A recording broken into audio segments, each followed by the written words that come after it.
इस प्रॉब्लम को देखो, बोल रहा है कि assume two equal charges, दो चार्ज है, एक है इंक्लाइंड प्लेन के ग्राउंड में और दूसरा कुछ हाइट पर, h हाइट पर। दोनों का चार्ज का वैल्यू +2 माइक्रोकूलम है। बोल रहा है कि मास दिया वो दोनों का 20 ग्राम, फ्रिक्शन नहीं है। अब बोल रहा है कि सिस्टम जो है ये दोनों चार्ज जो है इक्विलिब्रियम है, मतलब रेस्ट पर है।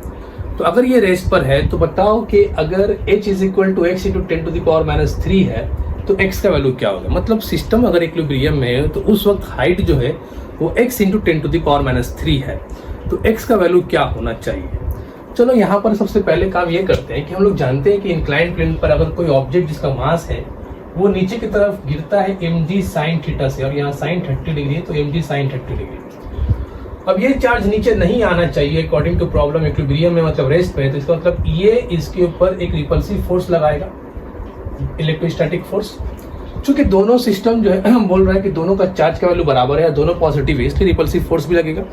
और सिस्टम इक्विलिब्रियम में है तो मतलब ये ग्रेविटेशनल फोर्स Fg बराबर होना चाहिए इलेक्ट्रोस्टैटिक फोर्स का।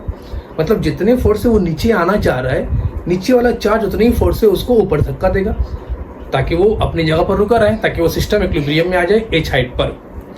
तो हम लोग यहाँ पर एक और काम कर लेते हैं कि एट इक्विलिब्रियम क्या होगा, Fe का वैल्यू बराबर होगा Fg का, और Fe का मतलब होता है 1/4πε0 Q1 Q2, मतलब Q0 का स्क्वायर बाय R स्क्वायर। ये R दोनों का डिस्टेंस, इसे मान लेते हैं AB, तो AB का स्क्वायर लिख लेते हैं इज इक्वल टू Fg, ये है mg sin 30 डिग्री। अच्छा, यहाँ पर AB का वैल्यू पहले निकाल लेते हैं हम लोग। तो sin theta is equal to क्या होता है, परपेंडिकुलर बाय हाइपोटेन्यूज। परपेंडिकुलर कौन है, h, और हाइपोटेन्यूज को मान लेते हैं वो AB है, तो 1/2, तो AB का वैल्यू हो जाएगा 2h। करेक्ट, यहाँ पे पुट करते हैं, ये 9 × 10⁹ हो गया। ये Q0 स्क्वायर, Q0 का वैल्यू है 2 माइक्रोकूलम, तो मतलब स्क्वायर करने से 4, और माइक्रोकूलम का मतलब होता है 10⁻⁻6 कूलम, तो उसका स्क्वायर करेंगे तो 10⁻12। AB कितना आया 2h, मतलब 4h स्क्वायर। m मास कितना है 20 ग्राम, मतलब 20/1000 kg में कन्वर्ट कर लेते हैं। g का वैल्यू 10 sin 30 डिग्री 1/2। 1 2 0 कैंसिल हो गया, इसका ये 2 कैंसिल हो गया, 1/10 बचा। ये 4 4 कैंसिल हो गया, तो यहाँ बचा 9 × 10⁻³ h स्क्वायर, और यहाँ पर बचा 1/10 से क्रॉस मल्टीप्लाई कर लेते हैं, तो h square is equal to 9 × 10⁻², root चढ़ा देते हैं तो 3 × 10⁻⁻1। मुझे 10⁻³ चाहिए था, तो चलो कर लेते हैं। h is equal to 3 × 10⁻³ into 10⁻², तो मतलब 300 × 10⁻³ अब अगर कंपेयर करते हैं इसे और इसे, तो हम लोग को मिलेगा कि x का वैल्यू कितना होगा, 300 मीटर। मतलब x कौन सा हो गया, ये AB का जो लेंथ है ये हो गया, ये x नहीं, AB का लेंथ नहीं, ये x जो वैल्यू निकला अगर कंपेयर करते हैं तो x का वैल्यू कितना आएगा, 300 मीटर। ठीक है, तो h is equal to x into 10⁻³, तो उस वक्त x का वैल्यू 300 मीटर होगा, और उस सिचुएशन पर ये चार्ज, दोनों चार्ज इक्विलिब्रियम पर होगा। ठीक है, चलो अगले प्रॉब्लम की तरफ आते हैं। 3 चार्ज है Q, -2Q और +2Q। अलॉन्ग x एक्सिस तीनों को प्लेस किया गया। x इक्वल टू 0 पर Q है, x इक्वल टू 3r/4 पर -2Q है, और x इक्वल टू r पर 2Q है। अब बोला जा रहा है कि अगर Q का वैल्यू 2 × 10⁻6 कूलम है और r का वैल्यू 2 सेंटीमीटर है, तो पूछा जा रहा है कि find the net force on -2Q पर नेट फोर्स कितना पड़ेगा। तो यहाँ पर समझने की कोशिश करो, मैं इसे मान लेता हूँ पॉइंट A, इसे मान लेता हूँ B और इसे मान लेता हूँ C। इस -2Q को ये वाला +Q अपनी तरफ ऐसे खींचेगा। इस फोर्स का नाम रख लेते हैं हम लोग FBA, मतलब B से A, और चूंकि ये भी प्लस है और ये माइनस है, तो इस -2Q को ये C इस तरफ खींचेगा। इस फोर्स का नाम रख लेते हैं FBC। अब इन दोनों का जो डिफरेंस होगा फोर्स का, कुछ फोर्स से एक चार्ज -2Q को यहाँ खींच रहा है और कुछ फोर्स से दूसरा चार्ज -2Q को यहाँ खींच रहा है।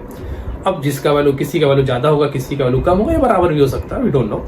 तो हम लोग को निकालना है कि टोटल फोर्स B के ऊपर कितना लग रहा है। तो पहले दोनों फोर्स को पता कर लेते हैं, उसके बाद माइनस कर लेंगे।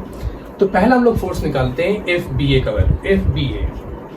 FBA is equal to K Q1 Q2। अगर इन दोनों को मल्टीप्लाई करेंगे तो क्या होगा, टू क्यू स्क्वायर, हम लोग माइनस साइन नहीं लिखते, हम लोग डायरेक्शन में माइनस प्लस को डायरेक्शन में दिखा देते हैं, क्योंकि माइनस टू क्यू इस तरफ है तो बी ए लिख लिया हम लोगों ने, बाय आर स्क्वायर। डिस्टेंस कितना है 3r/4, मतलब 9r² इंटू 16, तो हो गया ये लगभग 16 2 32 लिख लेते हैं, 32kq² बाय 9r²।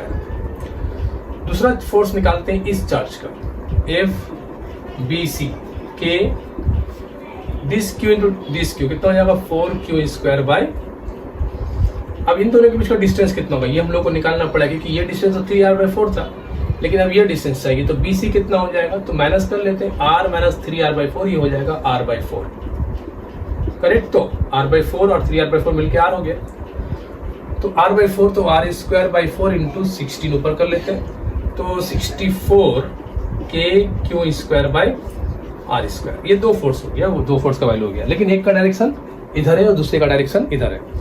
अब मुझे चाहिए नेट फोर्स ऑन बी, तो बी के ऊपर नेट फोर्स कितना होगा, FB निकाल लेते हैं, FB।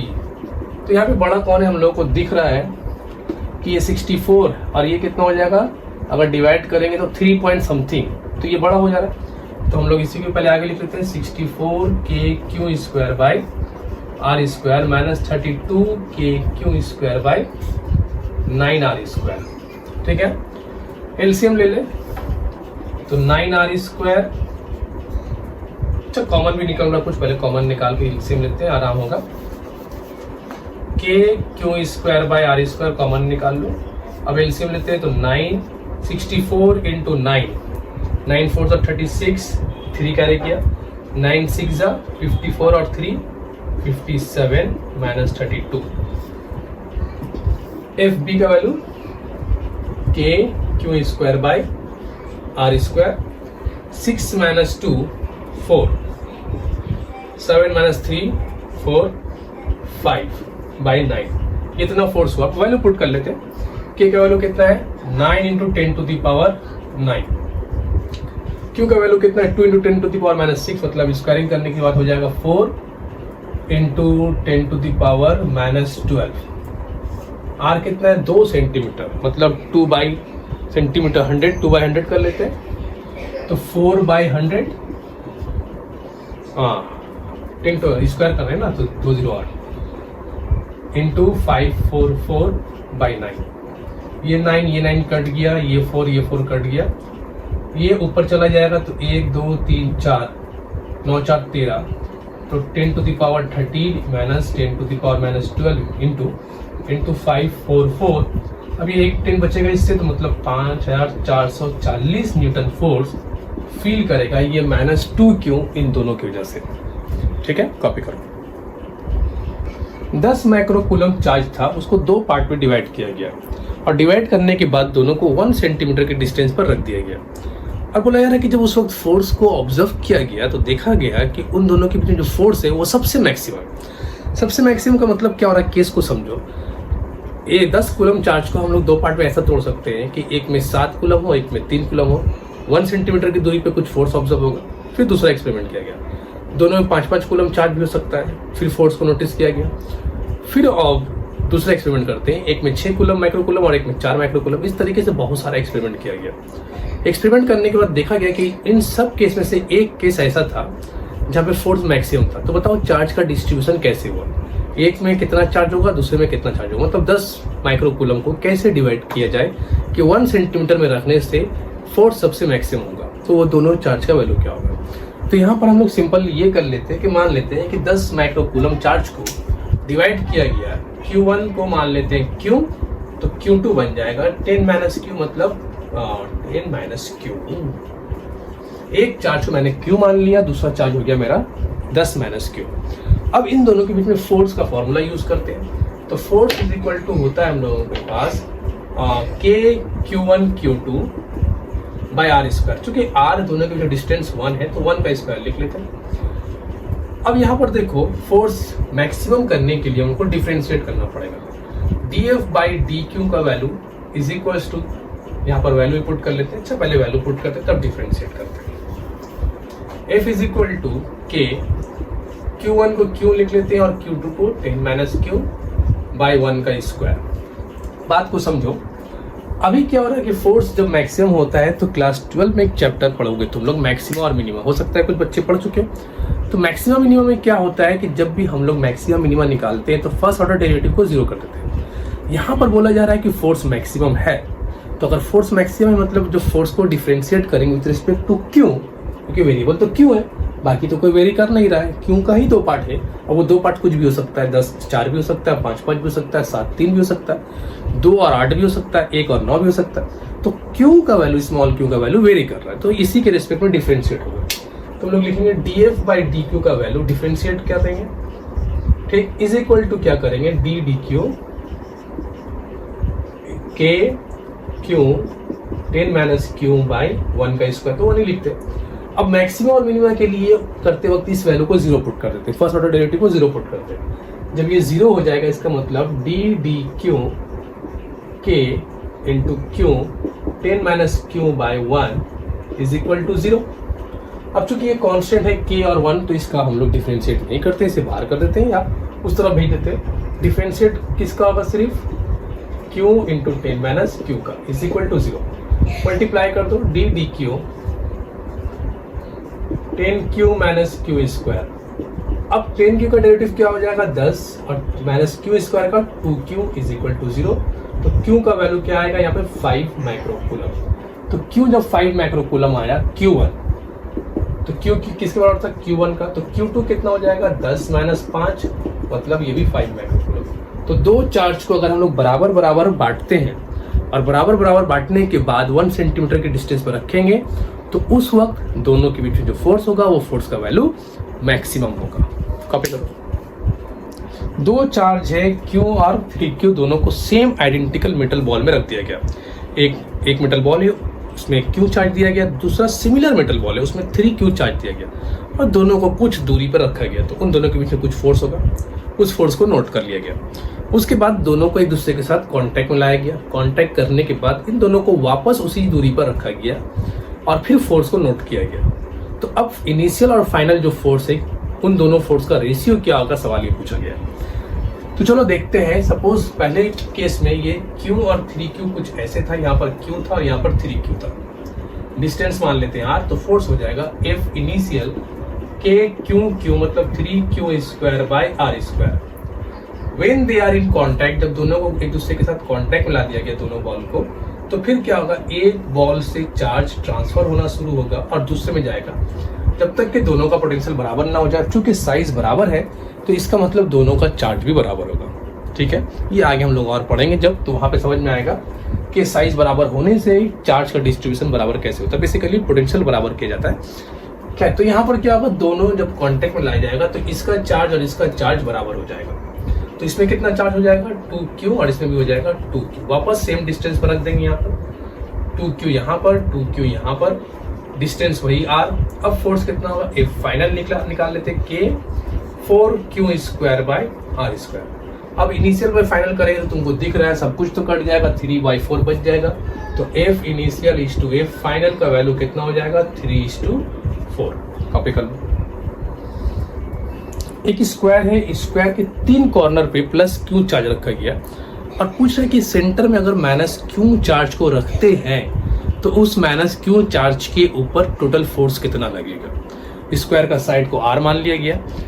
सबसे पहली बात यहाँ पर ये समझो कि ये प्लस Q और ये प्लस Q, ये वाला प्लस Q इसको यहाँ पर खींचेगा और ये वाला प्लस Q उसको यहाँ खींचेगा। तो ये दोनों फोर्स जो F1 और F2 ये बिल्कुल equal in magnitude, opposite in direction होने वाला है, इसलिए ये दोनों फोर्स एक दूसरे को कैंसिल कर लेगा। तो नेट फोर्स यहाँ पर जो सेंटर में जो चार्ज है ऊपर, उसमें जो नेट फोर्स पड़ेगा इन दोनों चार्ज की वजह से वो क्या पड़ेगा, 0। ठीक है, तो नेट फोर्स 0 हो गया। अब बचा ये चार्ज, तो ये चार्ज के ऑपोजिट में कोई चार्ज मुझे दिख नहीं रहा है। अगर यहाँ पर भी प्लस Q होता तो ये प्लस Q ऐसे खींचता और ये वाला प्लस Q ऐसे खींचता, तो तब भी फोर्स 0, तो नेट फोर्स 0 हो जाता। लेकिन ये नहीं है, ये नहीं है। इसका मतलब ये वाला प्लस Q और ये वाला माइनस Q में फोर्स ऑफ अट्रैक्शन होगा। ये वाला Q इसको अपनी तरफ खींचेगा, तो जिस फोर्स से खींचेगा वो फोर्स को मान लेते हैं हम लोग F। अब F का वैल्यू क्या होगा, तो F का फॉर्मूला निकालने से पहले मुझे ये पता होना चाहिए कि ये डिस्टेंस है कितना। तो देखो अगर स्क्वायर का साइड r है तो डायगोनल कितना हो जाएगा, √2r, जानते हो ना। तो हम लोग बोल सकते हैं कि ये a नाम देते हैं a b c और d। तो AC का जो वैल्यू होगा या BD का वैल्यू बोल देते हैं, BD का जो वैल्यू होगा वो कितना हो जाएगा, √2r। पाइथागोरस यूज करोगे निकल जाएगा। तो उस हिसाब से DO का जो वैल्यू होगा वो क्या होगा, BD/2 मतलब √2r/2। रैशनलाइज करने से r/√2 मिल जाएगा मुझे। ये मिल गया BD का वैल्यू, OD का वैल्यू या DO बोलो। अब मुझे पता करना है कि ये कितने फोर्स से खींच रहा है। तो F = K into Q1 Q2 Q² मतलब DO का स्क्वायर। तो K का वैल्यू कितना है, 9 × 10⁹।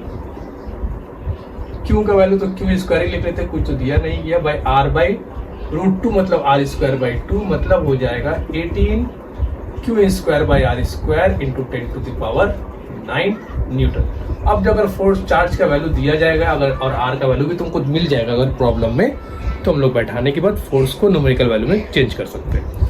ठीक है, नोट करो इसे बच्चों। ये कूलम्स लॉ के ऊपर हम लोगों ने कुछ प्रॉब्लम्स को देखा। मैंने पिछले 2 वीडियो में आप लोगों को पढ़ाया था कि चार्ज क्या होता है, चार्ज का नेचर क्या होता है, मेथड ऑफ चार्जिंग क्या होता है। उसके बाद हम लोगों ने कूलम्स लॉ के ऊपर वीडियो बनाया और कूलम्स लॉ के ऊपर 1-2 न्यूमेरिकल भी शायद मैंने उस वीडियो में किया है। लेकिन आज कुछ इंपॉर्टेंट न्यूमेरिकल्स जो कूलम्स लॉ के कॉन्सेप्ट को यूज करने के लिए बहुत जरूरी है समझने के लिए, उसके ऊपर मैंने प्रॉब्लम को उठाया था।